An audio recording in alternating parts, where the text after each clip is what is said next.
So guys, today we're going to discuss about the brief introduction to power electronics components. Power electronics में जो major component use हुन्छ, maximum use हुने component हैन, त्यो component हरुको के use हुन्छ, त्यसको function हरु के हुन्छ, त्यसको किन मतलब त्यसमा use गरेको हैन, electronic circuit हरुमा यो component किन use गरिन्छ, यसको काम के हो, त्यसको brief introduction हामी लिन्छौं है.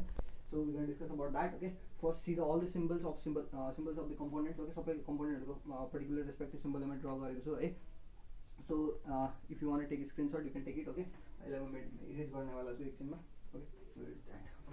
So यसमा सबभन्दा पहिले सुरु गरौँ हाम्रो varistor बाट सुरु गरौँ. Okay, so varistor बाट सुरु गरौँ. पज गरेर देखि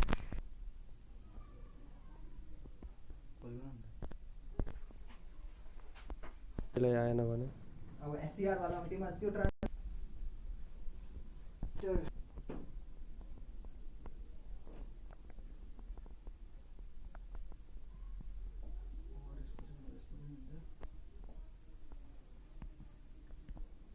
अमेरिकनहरुले युज गर्ने सिम्बल हो के खासमा, यो इन्टरनेशनल के त्यस्तो हैन. ठीक है.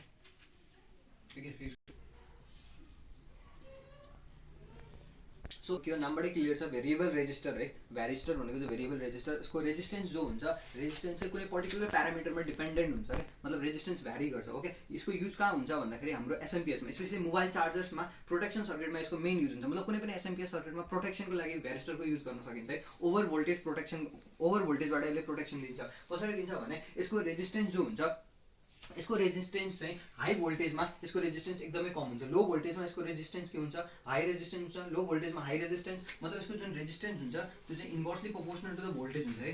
यसको resistance inversely proportional to the voltage हुन्छ. अब सपोज 220 भोल्टको रेटिङवाला हाम्रो के छ, भ्यारिस्टर छ, एमओभी, मेटल अक्साइड भ्यारिस्टर भनेर एमओभीको सिम्बल दिएको हुन्छ है. सर्किट बोर्डमा पिसिबीमा हेर्नुभयो भने एमओभी लेखेको हुन्छ है, त्यो भनेको भ्यारिस्टर हो. क्यापेसिटर जस्तै हुन्छ हेर्दाखेरि है. अब यसमा चाहिँ के हुन्छ, यदि 220 भोल्टको रेटिङ जो 250 भोल्टको रेटिङवाला भ्यारिस्टर छ भने, यदि 250 भोल्टभन्दा बढी यो भ्यारिस्टरमा आयो भने यसले के गरिदिन्छ, यो सर्ट सर्किट गरिदिन्छ कि मतलब रेजिस्टेन्स एकदमै ड्रप हुन्छ. यसको सिधै हाई भोल्टेज आउने बित्तिकै रेजिस्टेन्स ड्रप हुन्छ. जसरी रेजिस्टेन्स ड्रप हुने बित्तिकै के हुन्छ, यो फ्युजबाट एकदम हाई करेन्ट फ्लो हुन थाल्छ अनि यो फ्युज के हुन्छ, मेल्ट भएर यो सर्किट के हुन्छ, ओपन सर्किट हुन्छ. यसरी यसले के गर्छ, ओभर भोल्टेजबाट यसले के दिन्छ, प्रोटेक्सन दिन्छ. ठिक छ. ओके, पोजिटिभ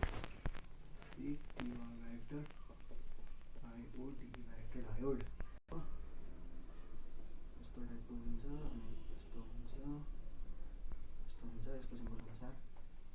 सेरामिक क्यापेसिटर हुन्छ, पोलराइज्ड क्यापेसिटर हुन्छ. ओके,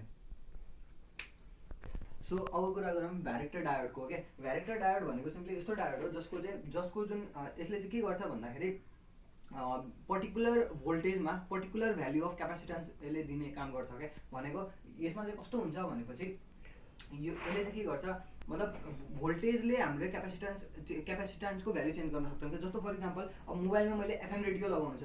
अब मोबाइलमा एफएम रेडियो लगाउनको लागि हामीले रिजोनेन्सको लागि हामीले एउटा फर्मुला पढेको थियौँ. के पढेको थियौँ, 1/2π√LC भनेर पढेको थियौँ. रिजोनेन्ट फ्रिक्वेन्सीको फर्मुला हामीले पढेको थियौँ +2 मा, राइट. सो यसमा के हुन्छ, रिजोनेन्ट फ्रिक्वेन्सीको लागि हामी क्यापेसिटेन्सको भ्याल्यु चेन्ज गर्छौँ, राइट. अब मोबाइलमा क्यापेसिटेन्सको भ्याल्यु चेन्ज गर्नको लागि 4-5वटा अलग अलग माइक्रोफेरेडको क्यापेसिटर युज गरेर त भएन. मोबाइलमा यति सानो ठाउँमा त्यत्रो क्यापेसिटर त अटाउने कुरा भएन हैन. त्यही भएर हामी त्यसमा कसरी क्यापेसिटेन्सको भ्याल्यु चेन्ज गर्न सक्छौँ भने यो भ्यारेक्टर डायोडको युज गरेर चेन्ज गर्न सक्छौँ. कसरी, भ्यारेक्टर डायोडमा के हुन्छ, पर्टिकुलर भोल्टेज दिँदाखेरि त्यसले पर्टिकुलर क्यापेसिटेन्सको आउटपुट दिन्छ. क्या जस्तो फर इक्जाम्पल जस्तो कस्तो हुन्छ भने, जस्तो 1 भोल्ट दिँदाखेरि एउटा पर्टिकुलर भ्याल्यु अफ क्यापेसिटेन्स हुन्छ, 2 भोल्ट दिँदा पर्टिकुलर भ्याल्यु अफ क्यापेसिटेन्स हुन्छ. त्यस्तो हुन्छ क्या. तर यसमा के हुन्छ, जुन क्यापेसिटेन्स हुन्छ त्यो भोल्टेजसँग डिपेन्डेन्ट हुन्छ. ओके, सायद इन्भर्सली प्रोपोर्सनल हुन्छ, I am not sure, but तर भोल्टेज चाहिँ यसमा पनि इन्भर्सली प्रोपोर्सनल हुन्छ.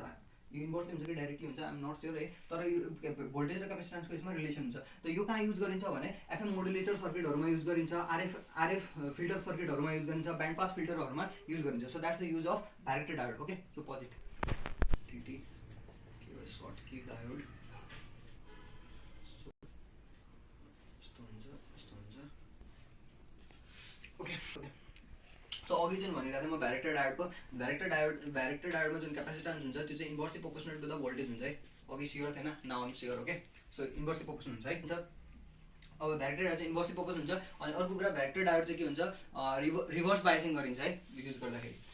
Okay so now let's talk about Schottky diode okay Schottky डायोडको सर्टकी डायोड चाहिँ के हुन्छ भन्दाखेरि यसमा चाहिँ कुनै मेटललाई जस्तो टङ्गस्टन टाइटानियम जस्तो मेटललाई के गरिन्छ मोडरेटली डप्ड जुन सेमिकन्डक्टर हुन्छ त्यसको कन्ट्याक्टमा ल्याइन्छ ओके यदि कुनै मेटललाई हाइली डप्ड सेमिकन्डक्टरको कन्ट्याक्टमा ल्यायो भने त्यो चाहिँ एउटा ओहमिक कन्ट्याक्ट जस्तो बन्छ ओहमिक रेजिस्टर जस्तो बन्छ तर यदि कुनै एउटा मेटललाई मोडरेटली डप्ड अथवा लाइटली डप्ड सेमिकन्डक्टरको कन्ट्याक्टमा ल्यायो भने त्यो एज अ डायोड जस्तो बिहेभ गर्न थाल्छ ओके सो एउटा मेटललाई मोडरेटली डप्ड सेमिकन्डक्टरको कन्ट्याक्टमा ल्याएर के बनाइन्छ एउटा डायोड बनिन्छ जसको नाम हो सर्टकी डायोड यसको एडभान्टेज के छ नर्मल डायोड भन्दा यसको एडभान्टेज के छ भने यसको जुन फरवर्ड बायस भोल्टेज हुन्छ यसको फरवर्ड बायस भोल्टेज चाहिँ 0.3देखि लिएर 0.5 भोल्टसम्म हुन्छ जबकि एउटा नर्मल डायोडको जुन फरवर्ड बायस भोल्टेज हुन्छ त्यो चाहिँ 0.7 भोल्ट हुन्छ okay so now you see the difference okay कहाँको 0.3 कहाँको 0.7 जब हाई इफिसियन्सीवाला यदि हामीले सर्किट डिजाइन गर्नुपर्ने छ भने जहाँ चाहिँ एकदम सानो भोल्टेजको पनि एकदम म्याटर गर्छ भने सानो भोल्टेज पनि त्यस्तो ठाउँमा चाहिँ हामी के युज गर्छौँ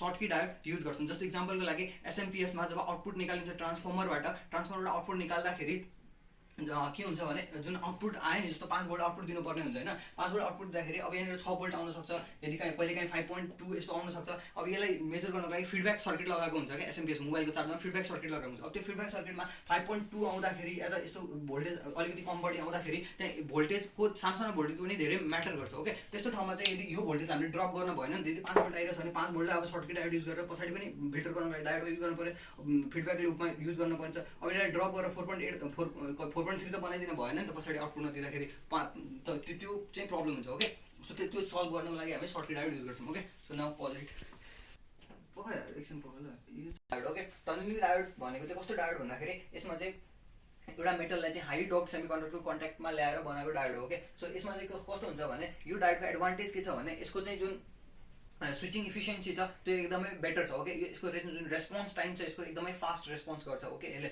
सो यस्तो हाम्रो डिभाइसहरू जहाँ चाहिँ हाम्रो रेस्पोन्स टाइम चाहिँ एकदमै के हुन्छ फास्ट रेस्पोन्स टाइम चाहिन्छ त्यस्तो ठाउँमा चाहिँ हामीले के युज गर्छौँ टनलिङ डायोडको युज गर्छौँ जस्तो एम्प्लिफायर सर्किटमा अक्सिलेटरमा होइन त्यस्तो ठाउँमा चाहिँ टनलिङ डायोडको युज गरिन्छ ओके